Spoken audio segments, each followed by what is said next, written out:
seen loads of people lying all over the place covered in blood, people screaming all over the place. The first thing I remember was just a big bang and a mum saying, "I've been hit." My understanding is that one certainly was in a litter bin. We have reports that one child has died and one has been seriously injured.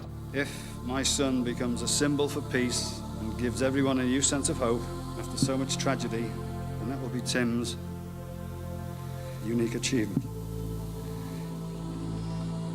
He took my life away, a young child from me that I've always wanted,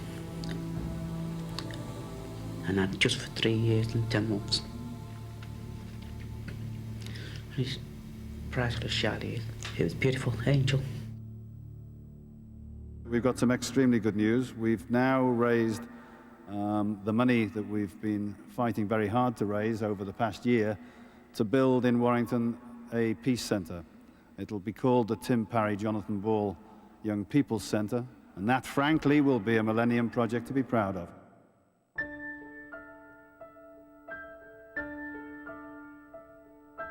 Two wee boys with so much to live for, struck down and killed by a terrorist bomb planted in Bridge Street, Warrington the day before Mother's Day. 12-year-old Tim Parry and Johnathan Ball, who was just 2 months short of his 4th birthday, knew nothing of IRA terrorism, but yet became 2 more innocent victims in its bloody wake.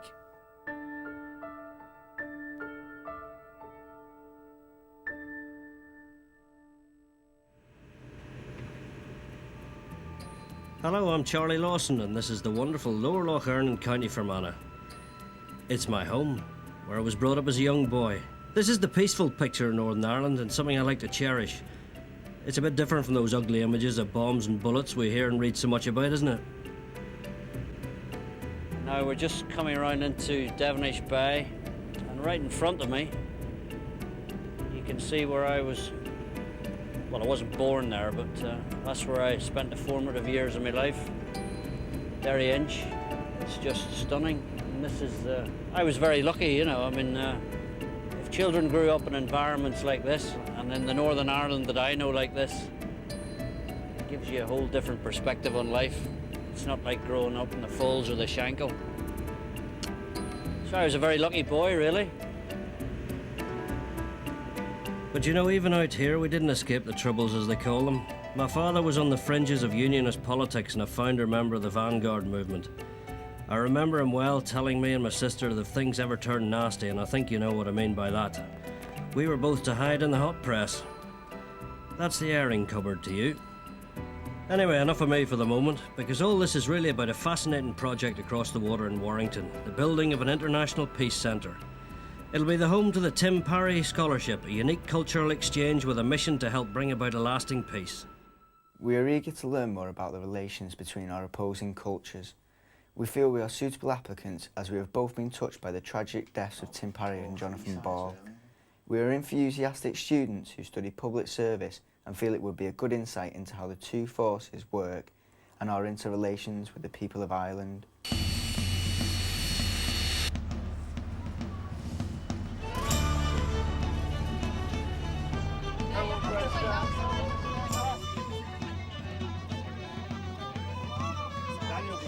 My name's Joanne Gladman.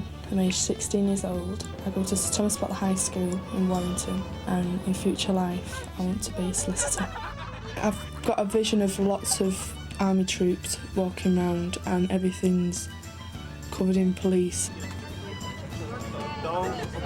My name's Lewis Benbow. I'm 18 years of age, and I instantly wanted to go on the scholarship because I used to know Tim when I was in junior school.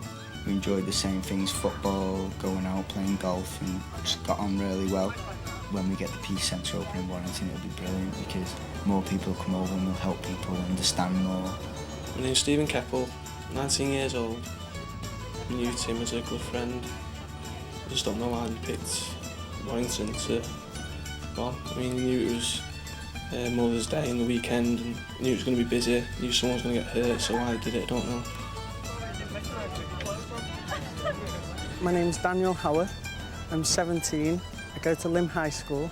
The reason I decided I'd apply to go on the Tim Parry Scholarship was I didn't really think it was fair the way that children our age over in Ireland don't seem to have the same freedom and liberty as we do.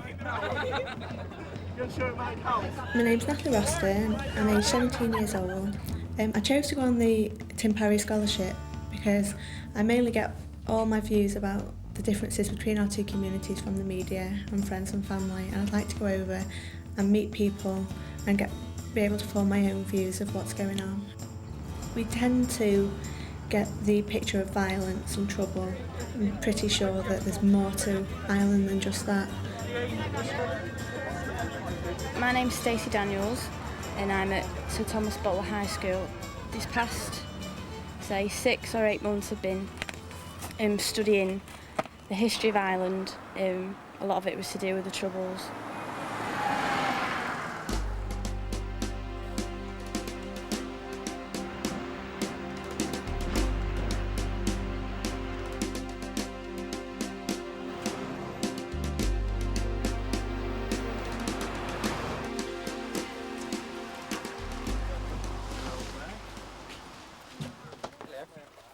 Different groups of youngsters from the Tim Parry Scholarship come here to Ireland each year to meet up with the kids from Dublin and the North. So the Peace Centre in Warrington will allow them to return that hospitality. You're all very welcome to the Tim Parry Scholarship. It's been my privilege to be part of this for the last 5 years, and it's always a very special week. We are a group. I'm Laura Wolfe, I live in Hale, I go to Lim High School. Both my grandmother and my grandfather both came from Northern Ireland. My grandmother's Catholic and my grandfather's Protestant, so it was quite a difficult marriage, and my grandfather got sacked from his work because he was marrying a Catholic girl. So because he couldn't find any work, so he came over to England. I'd like to find out exactly what they feel of everything that's going on, because they're our age and they have nothing really to do with the conflict, and it's not fair. As you may have heard, we're building a centre in Warrington, and we're immensely proud of that fact, and it will be a peace centre in Warrington. It'll be in memory of my son and Johnathan, who was the other little lad who died in the '93 bombing. But for the future, it's going to be a place where we'd like to see you coming to us, because so far we've always been hosted by you guys. It's frustrated the hell out of me that we've never been able to return the favour and bring our Irish friends across back to Warrington. So we'll have games and sports facilities, because a youth club will also be housed in the centre. It'll have a variety of drop-in services for young people which are NSPCC driven, not directly anything to do with us, but it'll also have a residential capability to hold about 35 people. And in the residential part, which is the original Peace Centre idea, we will operate Anglo-Irish youth exchange programmes, because, as you might expect, that's at the very essence of everything that we do. We characterise it as saying that they work, play and stay together. It's a nice, easy, throwaway ad man's catchphrase, isn't it? But you know, they do. They work together through workshops, discussion groups, where they have very lively debate about, again, key issues, and they learn from each other. Very opinionated. Mad cows. Oh, you've got a superiority complex. Yeah. My mum actually thought that Sinn Féin was Gerry Adams, one person. Large Catholic families. Annoying accents. Or sometimes arrogant. Some people in England, or especially in Warrington, are quite rude and are actually quite arrogant. That's very honest. I mean, I know people who live or who go to my school who wouldn't talk to people because they're Catholic. We really don't understand it in the South, you know, it's like, they're like, well, they're saying about the religious divide, it just doesn't exist in the South. You sort of think. Oh yeah, and one of our main was Oliver Cromwell, who you think was a great guy. Oh yeah, thanks for helping during the famine.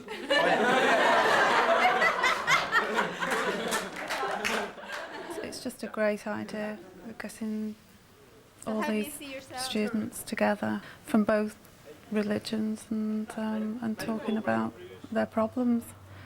They have a great time, as well as doing all sorts of workshops, and I just thought it would be great for us to do that in Warrington. Which is a bit of a shock to you, isn't it? I wanted something in Warrington as a memorial, and a living memorial was better than anything else, and I just thought that sort of thing would be a good idea, and getting children over from Ireland to Warrington. Hands on the chair. Give us your feet. Yeah, hands on the chair. Hands on the chair. Give us your feet. And very often these kids will go back to their schools and give a presentation as to what they've experienced through the scholarship. They'll talk about the impact it had upon them, and others listen. And that is very forceful and very powerful in the kind of minds that young people have when they're 15, 16, 17 years of age.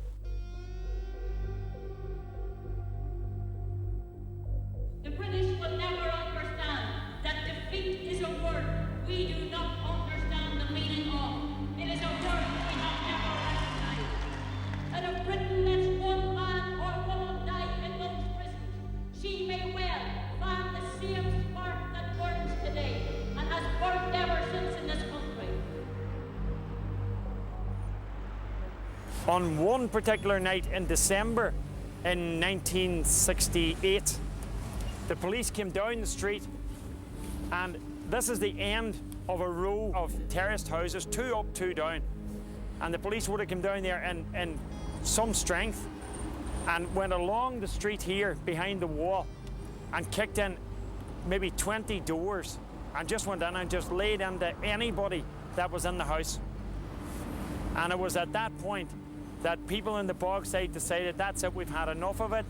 And they built barricades on the roads here to block off the police access to the area. And a young guy called Jim Casey got a ton of black paint and roughly just wrote. A young guy called Joseph Mahan, who was 15 years of age, was one of the guys that was shot. And I'd seen him fall. And with another guy we loved. The venue of Bloody Sunday is a bleak and depressing scene of a broken down square surrounded by decrepit flats. Very sad. What struck me from the memorial of that Sunday was that 5 out of 13 men killed were only 17, the same age as I am now. So much potential, so much to learn and give, so much life. Quite upsetting. I think the world needs to know the truth about Bloody Sunday. I mean, the one thing I can tell you is that I don't need to know the truth. I was here, I saw the truth. I saw what happened.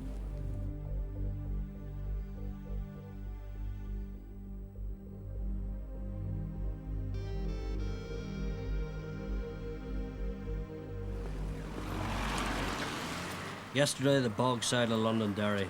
Today, it's the menacing wall murals and patriotic fervour of the Shankill and the Falls, the breeding grounds of the paramilitaries. The intention is that the group should get both a nationalist and a unionist perspective on the Troubles. Daniel, we love you really.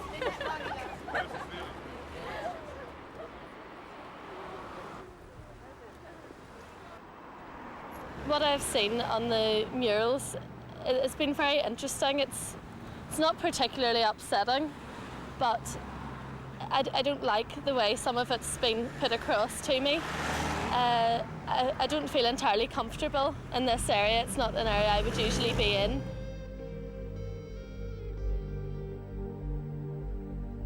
Like the things that you see just walking around, they're just like throwing their beliefs at you all the time, and it's very interesting to look at and to read, and you learn a lot from it. But it's nothing what I expected. Like I didn't expect it to be so there in your face all the time. I wasn't educated.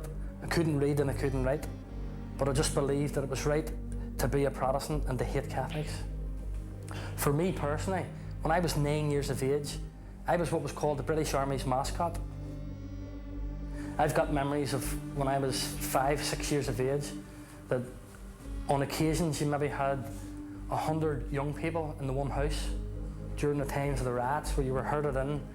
You used to have to wet blankets in water and put them over the bedroom doors to keep the old CS gas out, as they used to fire in those days. So there was all those memories, and that created the closeness for the community, and it was a community then.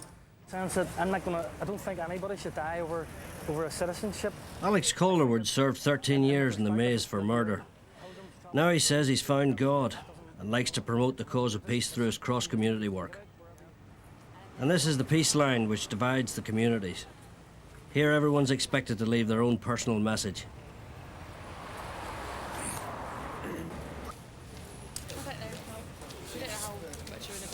This is called Bombay Street. And here in 1969, this area was attacked from the Shankill Road, which is a Unionist or a Loyalist area. And in 1969, this latest phase of the Irish conflict began here in this street. And if you can look at the wire mesh that people have to put on the backs of their houses. On the other side of the wall, the group learns from Sinn Féin about the intimidation of Catholic families. So you can see it here. I think it's really bleak, and it's the kind of image that I expected from what we see on the news. It's nothing like I've ever seen before, and it's awful. I can't imagine living like this. There's security cameras everywhere, barbed wire. It's mad. It really is. I mean, it's such a beautiful country as well, because there's all the hills around, and then you get this plonked in the middle of it, and then there's the wall as well over there, and I don't understand it yet, but hopefully I will. So as the kids from Warrington, Dublin and Ulster continue their tour of the sites, you have to wonder, will there really be a lasting peace? And what kind of a future does Northern Ireland hold for these youngsters? This is my old school. Well, it's my first school, actually. This is the model school in Enniskillen, and I came here from, I don't even remember. I think I was here till about 6.5 or something before I went up to Belfast. And I wasn't a model pupil, and I remember it as being absolutely massive, and now look at it, it's tiny. It's funny, isn't it? After the break, building for peace. Let construction commence.